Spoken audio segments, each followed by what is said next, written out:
What's going on, people? It's your man the YB back once again. Big shout out to my doggy Lightstar 44 for turning the eating on. You best believe it. So, as we covered yesterday, Lawrence, I'm still calling him Okolie.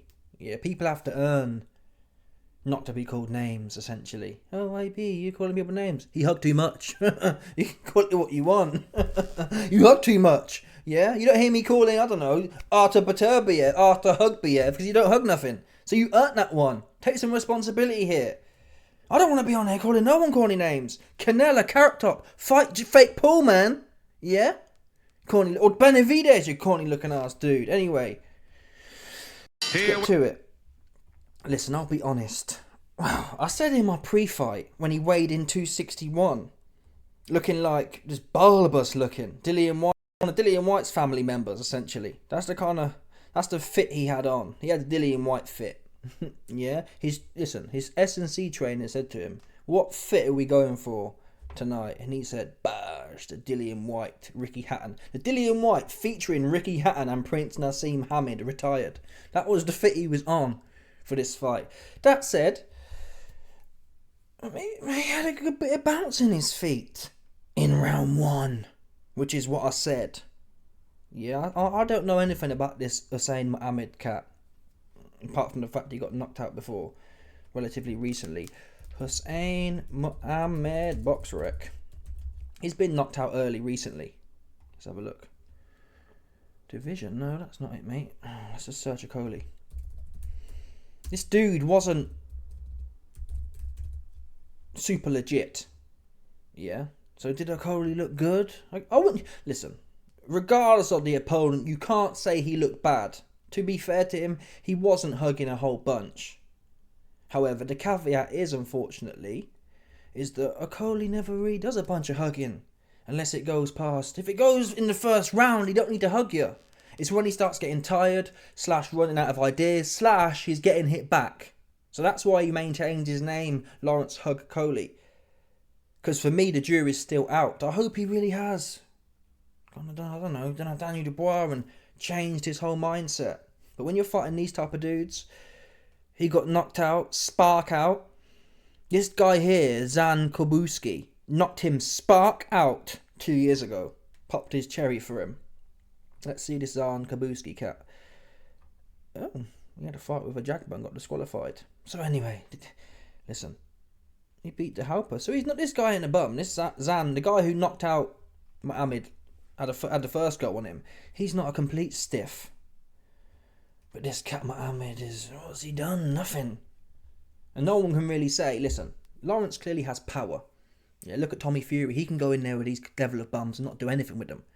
Tommy Fury would have gone life and death with Hussein MUHAMED last night. That's a fact. He'd have gone 10 rounds, life and death. It would have been a 60-40 type of fight. Either way, we don't know which way it would have gone. That's the truth. So Okolie's clearly talented. A bit like Wilder, the bum slayer man. Yeah? There's something about these type of basketball player phenotypes that do well against bums. They just interconnect. When they're in there with a complete stiff, yeah, they look world class. Like, whoa, phenomenal. The minute they're in there, Chris Billam-Smith, at the world level, he's not an A fighter, is he? He's a B or a C fighter. And Riakporhe and Okolie lost their heads in that fight, was scared to death. Ramirez pumped up from 168, come up there and show you how you handle that one. And pound for punch, there's no way Ramirez has more power than Okolie or Riakporhe. So it's in the mindset.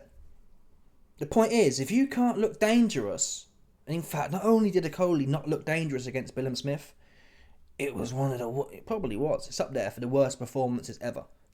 Huggate scandal is what people termed it. Now, the argument is, well, YB, that's because he was weight drained. His hands were throwing more, to be fair to him. But, listen, as of recently, I'm not reading into nothing no more. It's a bit like Dubois at one point in his career. Dubois looked great when he was fighting complete bums. He got in there with someone half decent like Joe Joyce or Usyk, and he didn't have that same zest to get at it. He's now changed that by proving it. Going in there with the best as an underdog time after time after time. How many times on the trot now? Miller, Hrgovic, AJ. 3 times on the trot, getting more devastating at the top level. He's earned it now. He's earned the praise he's getting. Okolie, he's still doing what he's always done, knocking out bums. And I do believe, even in this fight, where I can't lie and say I definitely saw something, but I can't play the footage, but if you watch this fight, it's only a round or 2 minutes. Watch it and focus only on Okolie's legs. His legs, not just because they're skinny, but his legs. He had good bounce, but a few times his knee would bow. It's like he couldn't take the weight above him. Seriously, I'm not joking. And that's round 1. His footwork, I mean, it wasn't bad, but there was points in there. I saw his knee kind of half going. And that's in round 1. When you start getting goosed here in round 7 and you're gassed, his knees are going to be stiff as a board. Because there was already some stiffness there. He never had the cleanest footwork anyway. But with all that added weight, I don't care what no one says. I don't believe... Listen, no one's saying he needs to be 210 like Wilder.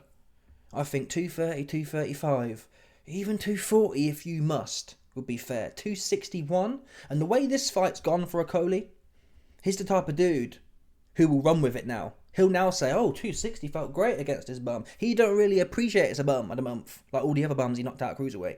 Make your mind that, oh, I can't really fight properly because I got tired at cruiserweight. It didn't stop you knocking bums out though.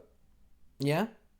So all we know after this fight is, okay, Okolie can knock bums out. We knew that already. This ain't changing the script at all. This ain't new information. And I believe, again, I saw signs. Watch the fight back, watching Okolie's legs. Watch the fight back, watching Okolie's mouth as well. This was round 1, people. I'm not saying he was absolutely blowing and finished.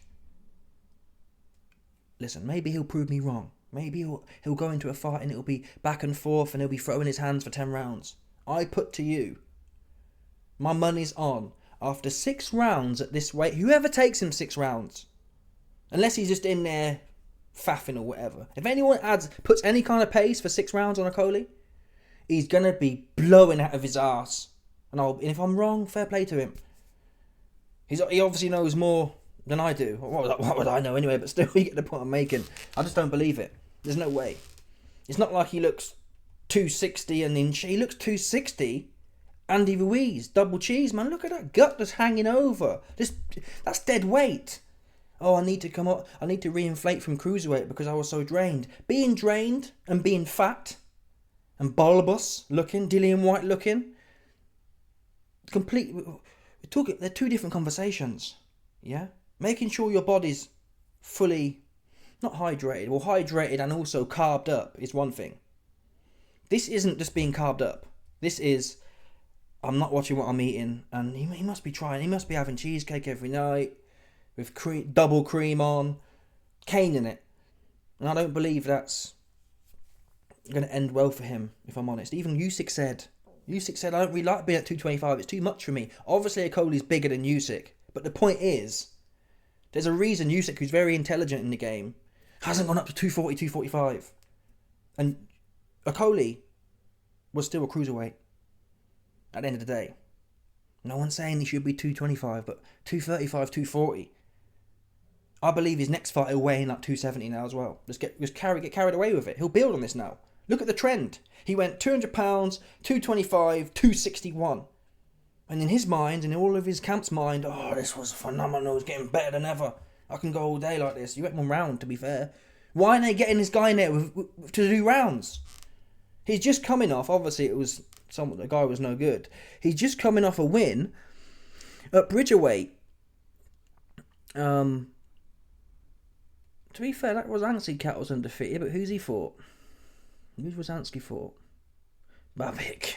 Alan the Cabbage Babbage.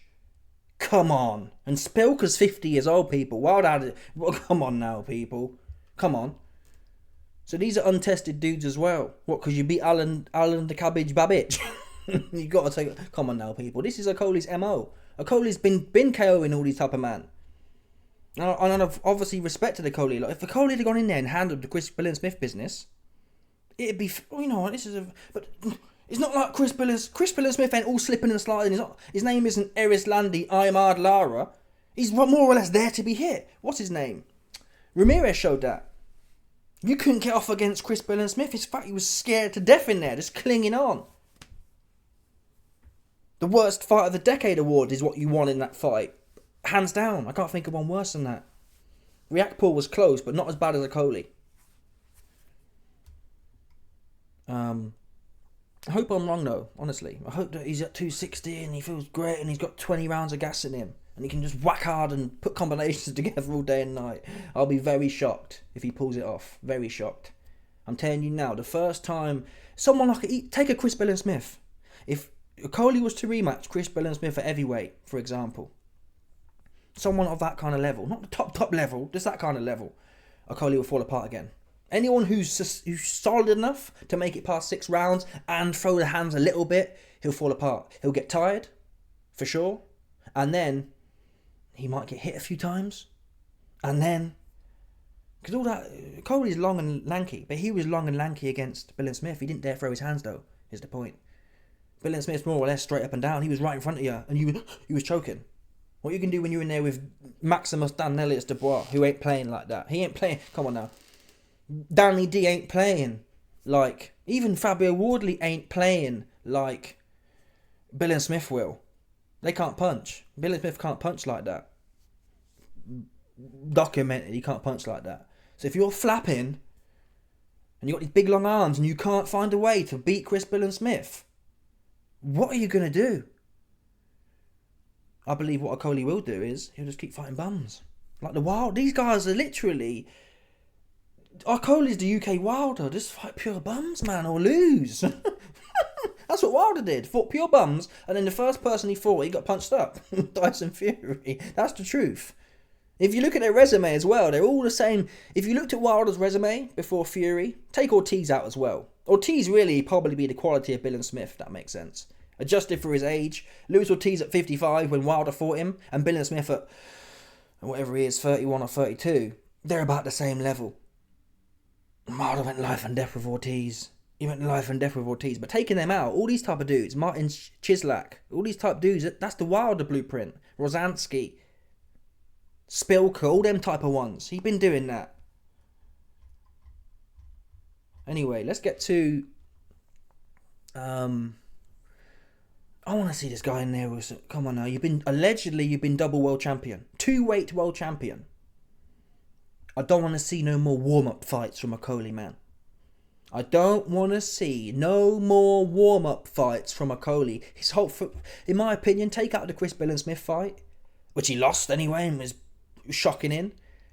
His whole career has been warm-up fights, right? He had one half little derby with Chris Smith and he choked. The rest, literally, they're all warm-up fights. There's no deal breakers on here. He was always like an 8-1. That's how you know if someone's having a real fight. Because in every fight, he's a 10-1 favourite, 5-1 favourite. For me, people's careers get started when they're in their first 50-50 and or they're their first underdog. Okolie's never been an underdog. Not against Smith. He was a 2 or 3-1 favourite. He's been a heavy favourite throughout his whole career. So don't come at me saying, oh, YB, you don't box, and YB, you haven't done it. People, if I was going in there with 10-1 underdog fights my whole career, I'd have to say that. My whole career has been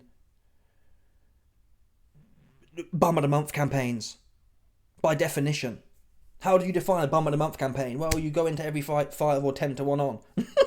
That's how you define a bum of the month campaign. And it's not because you're that good either. It's not like, well, IB. For example, Beterbiev might go into fights and be 5-1. That's because he's that good. And by the way, he's fighting world champions and etc, etc. He's not just in there taking on randoms. It's completely Okolie hasn't earned the 10-1. It's just 10-1 because the other guy ain't going to get a look in edgeways. You can just look at the starage here. 1 star, Hussein MUHAMED. 3 star. He fought 1 5-star dude and lost in pathetic circumstances. 3 star. 4 star. Listen, people, the 1 4-star dude he had. He went distance. So he fought a 5-star and lost in pathetic circumstances. He fought a 4-star and went the distance. And the rest are just 1 stars and 3 stars and 1 star, 1 star. Come on, people. He needs to do something now. You've made a scene. Oh, I'm back now. I'm back. All right then. Get in there then. Get in there. Fabio Wardley ready. Because I think Okolie's actually ranked higher. Let's have a look. I think it's WBC's been ranked. Heavyweight. Okolie's ranked higher than Fabio Wardley somehow. Wardley's taken out the prospect Adelele. These are the only 2 fights I'll count for Wardley. I'm not interested in the others. That's how I do boxing, from the top. I'm not doing it for Moore or Nathan Gorman. Forget about him. I'll give him Adelele, who was undefeated, and that was a derby. And I'll give him, of course, Fraser Clark. Top, right? If that makes sense. Top prospects, both of them. He cleaned them both out. Yeah, he's done something. So there's no way, I don't care where Okolie's come from. Okolie's never had a 2-fight win streak like that. If that makes sense. He's never beat 2 guys like that.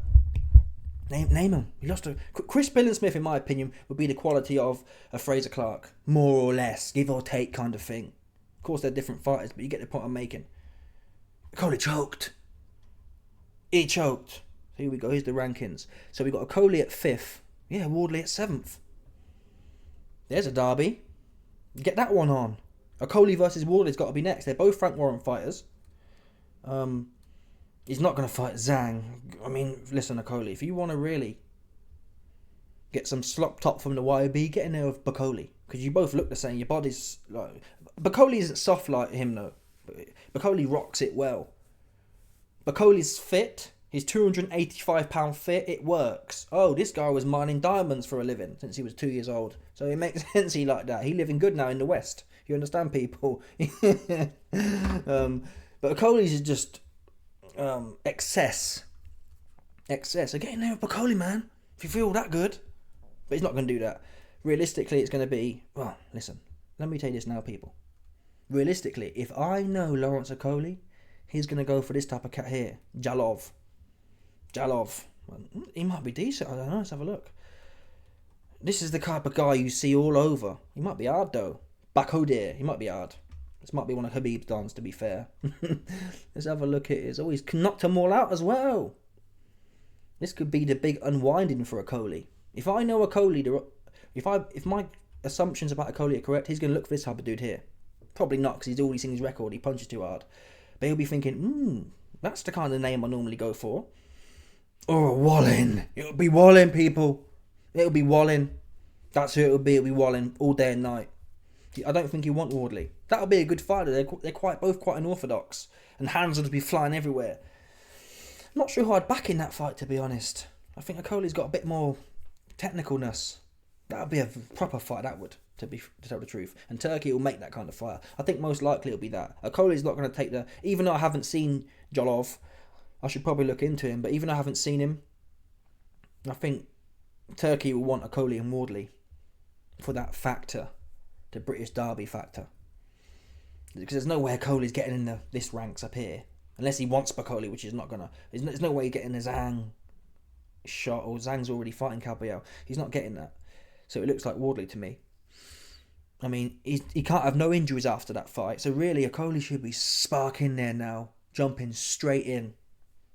With Wardley in, I don't know, the April card or something like that. Straight in there. Mess around for what? Well, you want to do warm-ups and more. And what these guys do is, they take 6 months off and then say, oh, I need a warm-up now. I've been out of the ring so long. Whose fault's that? I don't get that one. I don't understand. Don't come telling me about how you need a warm-up because you took 6 months off. Who told you to take 6 months off? Like it was just the universe forced you out of the game. Injuries are different, but Okolie got no injuries, man. He should be straight in there. April at the latest. That's like 5 months. Fucking hell. Anyway, let's see how long I've been gassing for. 20 minutes. Wow. Let's do a bit more of this one. So a bit of the post-fight reaction.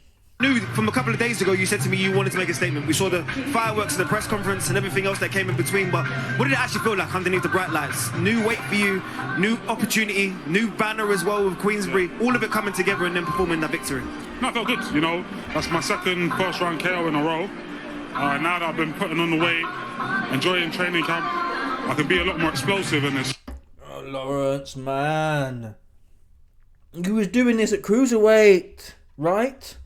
You never had no problems knocking bums out at cruiserweight. Stop saying. You've been doing that. And again, he fought Matty Askin. He's knocking everyone out in 2 rounds. Well, he fought a Chamberlain, couldn't get a knockout. Matty Askin couldn't get a knockout. Billy Smith couldn't get a knockout. This other dude here, one of these cats, Billy Smith couldn't get a knockout. But all these other ones here, like Nadim Jawiski, all these kind of ones here, he's sparking them all out early rounds. Wadi Camacho or whatever. Huh? Yeah? That's what he's doing, sparking them out. That's his MO. Bum of the Month campaign. Although, listen, his performances have fell off bad. He went 12 rounds with Chislak, 12 rounds with David Too Light in the Dark, and 12 rounds with Billy Smith. So it could be the case. He probably was drained, to be fair to him. He probably was drained. What the point is, I don't want to hear about this. Oh, you've come back, you've revived yourself. Oh, you're so renewed at heavyweight. It's okay to make them claims that you're so renewed. You do it after you've knocked out Wardley. Yeah? That's what I'm really getting at here. You don't come out, oh, I feel better than ever. Like what you've done is, whoa, we can't even fathom how he's done this. That's what, I reckon he was odds on, I think he was favourite to knock him out in the first round or something. The odds were that skewed. He couldn't have lost this if he tried. So stop making out it's a whole mad thing.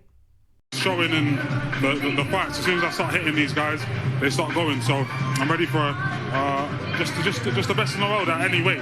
The fact is, I've been a world champion in 2 different weight classes, and I'm here to be world champion in the 3rd. Remind them, because sometimes the people at home don't recognise how happy you could be being at this weight, going into fight week, not having to worry about weight restrictions or anything else. So tell them about your mentality going into this one, how different it was. I felt super robust, super strong. You know, I think people might have thought, he was weighing 200 pounds last year, why is he weighing 250, 260 now? But I feel happier, natural, and a lot more solid. You know, when I was making cruise. Of course you feel happy, man. They call that Christmassy. That's how you look. You look Christmassy, man. That's how you look. Happy and happy as Larry. But that's all fun and games until someone's in there fit, who ain't playing, who ain't Bum of the Month campaign, and they're hitting your back, and you're in round 6, and it's all kicking off, and you're like, I've never seen it, people. You've added loads of dead weight. Why isn't AJ 280, for example? Given their stature, if it made sense to put a heap of weight on, AJ should be walking around 290, 285, right? Or Dubois should be 280, 285. If it just meant, if packing dead weight or made you have more gas, oh well, I'm more hydrated now. I'm more full of nutrients. Again, it's only really Okolie who's pulling that off so far. Yes, he did well in the Anderson fight, but we're going to find out with Caballero, because Caballero's got engine. He can throw his hands. So we'll find out how that 285 or 300 pounds works out for Okolie. I've got him. I can see it going either way. Down the straight. 12 long rounds. In the 8th round, 9th round, which we haven't seen Okolie go to yet at this new weight. Time will tell. And even bridgerweight, because of what I had to do to make that weight, I feel tired and I feel a bit, when I go the distance, am I going to be fit enough? Right now, I just know every round I can go explosive, recover. So, feels good, man. One thing I do know about Joe Gallagher is 100% you're always going to be coaching. I even saw it at the end there, even after a dominant 1-round performance, you're still giving them advice about things that you wanted to see probably going into the next one. So just tell me, in the short period of time you saw with Lawrence tonight, what made you happy as their coach? Well, one that he won and he got the belt. He was under a lot of pressure for one. But there was some mistakes he made in the first round. But like anything, it's it. Joe Gallagher's his trainer. Yeah? I don't know what he's got this guy on, man. I don't know who. I might be completely wrong. See, Joe Gallagher's exponentially more experienced than me in this game. But I can't believe the smart thing to do is put 40 pounds on between fight. I can't believe that, people. I can't believe. I just can't. Obviously, Okolie's eating what he wants to eat. Listen, I'm probably wrong. And they're not going to fall on their own sword, but we'll find out. If he keeps on fighting bums, oh man, he's a knockout merchant. Just like Wilder, man. The one guy he fought who's chinny, Tyson Fury, he can't knock out. It's like, well, how much of a puncher was he? We know Fury chinny. Yes, he can recover well. Usyk put him out, man. Come on, people. Mbongo put him down. Come on. It's his first fight under Queensberry, Frank Warren. The boss is here, so he wants to impress. And we wanted to continue the form from Poland, where the first round knockout. And we wanted to get rid of this battle. Right, I've heard enough of that. Let's watch this one here, because they've put Dillian White. Someone's listened to my video, man. They've listened to my video. They've put Dillian White in the picture. Maybe let's watch it. Scrap it. What's going on here? Pro boxing fans here with Lawrence Okolie. Lawrence, what a knockout tonight! The right hand, he did well to get up. To be honest, I thought it was lights out. But yeah, talk me through the knockout. What a debut at heavyweight. Oh, good, yeah. No, I'm just happy, to get in there, get it done. I visualised it all day and all for weeks, but then going and actually getting it done is another thing. So I'm just happy I managed to do a little bit of what we've been working on in the gym. When he got up, did you think he was going to continue? Did you think the ref was going to call it off? Continue, but then I've seen it happen, 15 times before. People get up and then Why you came in at 260 today? Yesterday? You know what? Because I'm on social media, especially when I fight. Only now these guys are telling me how I was a meme and this, that, and the other. But yeah, like I said, my feet were still moving fine. It's not like I was plodding around. I was explosive and stuff like that. But I do think I'll probably come in more like 250, 240 something for my next one. This was only like a 5-week camp, so we worked on just. Okay, fair play to Okolie then. That's the plan. That's the smart thing to do. 240. Fair play. Listen, I'm open to it. I'm not going to blow him off yet though. I need to see him fight someone like Wardley or someone of that ilk and do the same business. Because he's got no excuse now. I'm weight drained. I can't throw my hands. I'm tired. Whatever. I tend to lean, same as Dubois. I was wrong with Dubois in the end. But I tend to lean with people are who they are. If you like hugging and when things get tough and when you get tired, you want to hug. That's what he'll revert to. Especially at heavyweight. He couldn't put hands on Chris Billam Smith, man. He was scared to death. Billam Smith's not a puncher like that, right? Even as good as he or bad as he is, he's not a puncher. That's what's well documented. And Okolie was scared to death in there of Chris Billam Smith. So when them big heavyweight hands start getting thrown, we'll find out. I think there's a possibility that Okolie might have, or not have, the whiskers, to tell the truth. I think there's something there. The Wilder, again, he's like Wilder, as I've explained in this video.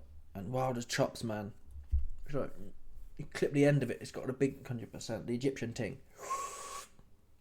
Extra leverage there around the pivot of the neck.